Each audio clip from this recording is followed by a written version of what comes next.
అవి ఏమి అసలు మాది మాకే పరిశాన్ ఉంది.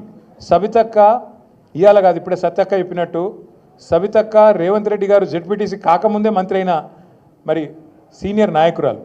అట్లాంటి సీనియర్ నాయకురాలకి నిన్న మహేశ్వరం నియోజకవర్గంలో ఓడిపోయినమో కుర్చీ మీద కూర్చోబెడతారట, గెలిచిన వాళ్ళని మాత్రం కింద కూర్చోన్నట్ట. మనం పిచ్చోళ్ళక వాడు కారు అట్లు ఇస్తుంటే వాడు ఇంకోటి చేస్తుంటే పోజులు కొడుతుంటే మనం చూడాలంట. అక్క ఏమనలే పాపం, కానీ కార్యకర్తలు ఊకుంటారా? ఊకోరుగా. అరే మా మేడంకి అవమానం జరుగుతుందని లొల్లి పెడితే ఇలా హోంమంత్రిగా పనిచేసిన అక్క మీదకి గింతంత పోలీసు వాళ్ళు ఎగిరిపోయి రెచ్చిపోయి మాట్లాడుతూ ఉన్నాడు. నేను ఇలా పరిగి మాత్రమే కాదు, రాష్ట్ర వ్యాప్తంగా ఉండే కలెక్టర్లు, ఐఏఎస్ ఐపీఎస్ అధికారులకు నేను ఒక్కటే గుర్తు చేస్తున్నా, గుర్తుపెట్టుకోమని చెప్తా ఉన్నా. ఇలా మీరు పచ్చి అబద్ధాలు ఆడుతూ ఉన్నారు ఐఏఎస్ అధికారులు కూడా. మొన్న ఇక్కడ చూసిన నేను ఖైరతాబాద్లో ఒక ఐఏఎస్ అధికారి ఒక ఐపీఎస్ అధికారి ఇద్దరు చిలక పలుకులు వలుపుతున్నారు. ఏమని? 10 ఏళ్లలో ఒక్క రేషన్ కార్డు ఇవ్వలే. కాంగ్రెస్ వాళ్ళు మాట్లాడినట్టు మాట్లాడుతున్నారు. నేను వాళ్ళందరికీ ఒకటే చెప్తా ఉన్నా, ఎక్కువ టైం లేదు, 2-2.5 ఏళ్లలో మళ్ళీ మేమే వస్తున్నాం. ఎవరైతే ఎగిరెగిరి పడుతుండ్రో, ఎవరైతే అతి చేస్తుండ్రో, ఎవరైతే రేవంత్ రెడ్డి కంటే ఎక్స్ట్రాలు చేస్తున్నారో వాళ్ళందరికీ నేను ఒకటే మాట చెప్తున్నా. నేను ఇదివరకు కూడా చెప్పినా, మళ్ళీ కూడా చెప్తున్నా, బరాబర్ ప్రతి పేరు రాసి పెట్టుకుంటాం, ప్రతి ఒక్కరి మాటలు యాది పెట్టుకుంటాం. ఇదివరకు లెక్క మాత్రం ఈసారి ఉండదు. అన్ని లెక్కలు హిసాబ్ కితాబ్ సెటిల్ చేసే బాధ్యత నాది. సురేంద్ర ఒక మాట అన్నాడు, వాస్తవం అది. 10 ఏళ్లలో ఎన్నడూ మాకు ఇక్కడ అవకాశం రాలే అని ఒక మాట అన్నాడు, వాస్తవం.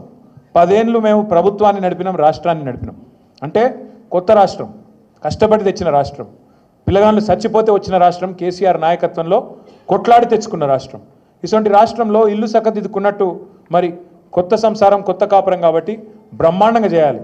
మంచిళ్ళేంది, పొలాలకు సాగునీళ్ళేంది, సంక్షేమ పథకాలేంది, పరిశ్రమలేంది, చెట్లేంది, పర్యావరణం ఏంది, ఒక్కొక్కటి తపస్సు లెక్క తీర్చుకుంటూ వచ్చినాం. ఎలా గర్వంగా చెప్పుకోవచ్చు ఏం సాధించింది తెలంగాణ 10 ఏళ్లలో అంటే. సరే మనం 1.8%తో మనం ఓడిపోవచ్చు. ఇప్పుడే మహేష్ అన్న ఒక మాట అన్నాడు, కొత్తగా గిన్ని గ్రామ పంచాయతీలు చేసినాం, గిన్ని తాండా పంచాయతీలు చేసినామని. ఎప్పటి నుంచో చెప్తున్నారు కాంగ్రెస్ వాళ్ళు, 78కెళ్ళి తాండాలు పంచాయతీలు చేస్తామని. చేసిర్రా?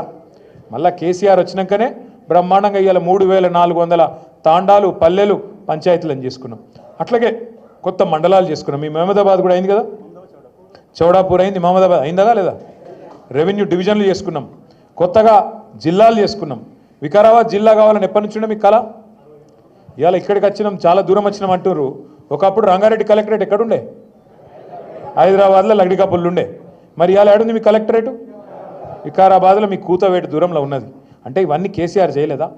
చేసుడే కాదు, స్వయంగా ఈరోజున్న మంత్రి కోమటిరెడ్డి వెంకటరెడ్డి చెప్పిండు, మన కలెక్టరేట్లు ఉన్నట్టు కొన్ని రాష్ట్రాల సెక్రటేరియట్లు కూడా ఉన్నాయని చెప్పి నేను చెప్పుడు కాదు, స్వయంగా ఇయ్యాలున్న మంత్రి కోమటిరెడ్డి వెంకటరెడ్డి భువనగిరిలో చెప్పినాడు.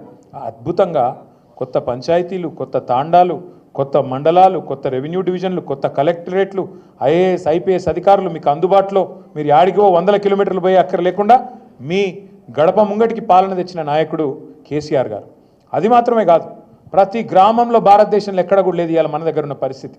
నర్సరీలు, పల్లె ప్రకృతి వనాలు, ఇంటి ముంగట నల్ల, అట్లాగే బ్రహ్మాండంగా ప్రతి ఊళ్ళో ఒక రైతు వేదిక, ప్రతి ఊరిలో ఇవాళ ప్రకృతి వనంతో పాటు డంపింగ్ యార్డు, అట్లాగే శ్మశాన వాటిక, వైకుంఠధామం ఎక్కడ ఉన్నాయా భారతదేశంలో? ఎవరన్నా ముఖ్యమంత్రికి ఇంత సూక్ష్మంగా ఆలోచించినోడు ఉన్నాడా?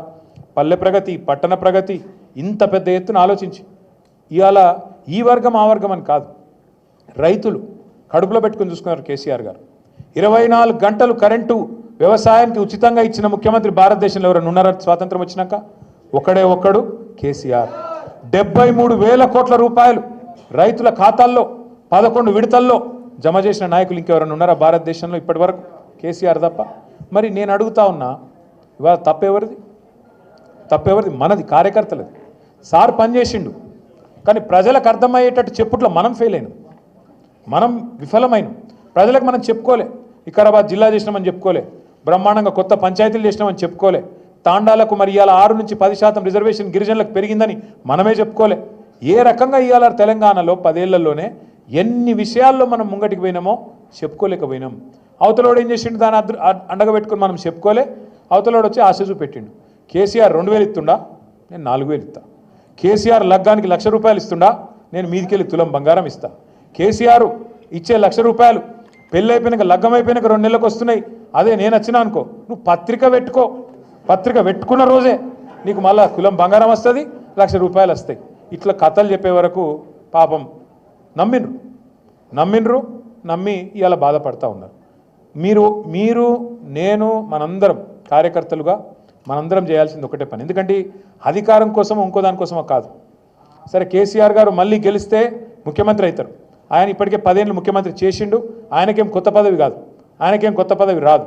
కానీ పాడైపోతున్న తెలంగాణ, కష్టపడి తెచ్చుకున్న తెలంగాణలో ఇలా ఈ దుర్మార్గులు చేస్తున్న నిర్వాకం, ఈ దుర్మార్గుల ప్రవర్తన వల్ల మళ్ళొక్కసారి 10-15 ఏళ్ళు వెనుకపోయే పరిస్థితి ఉన్నది. అందుకే మళ్ళీ తెలంగాణను పట్టాలెక్కియాలంటే ఒకటి మన ముంగటున్నది, అది కేసీఆర్ గారి నాయకత్వమే తప్ప ఇంకోటి కానే కాదు.